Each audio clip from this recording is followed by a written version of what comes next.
এটা বকফুল বাগানে, একটা ছোট্ট বকফুল গাছে বকফুল হয়েছে। এইটা বড়া খাওয়া যায় এবং সুন্দর সাদা বকের মতো দেখার জন্য এইটাকে বকফুল বলে, হেরন ফ্লাওয়ার। এই ছোট গাছ বাগানে আছে। আরেকটা গাছ আছে, এইটা পোকা খেয়ে ফেলছে। এই যে একটা গাছ আছে আরেকটা, এইটা বকফুলের গাছ, অনেক কষ্টে সংগ্রহ করেছি। এদিকের লোক বেশি খায় না, আমরা খাই।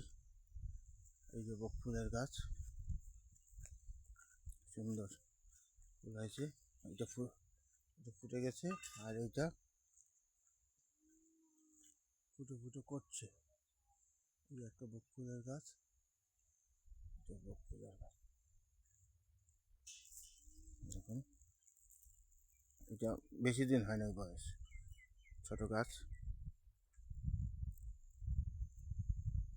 এখান থেকে না ছিললে আবার হয়ে যাবে, বিচন হয়ে যাবে।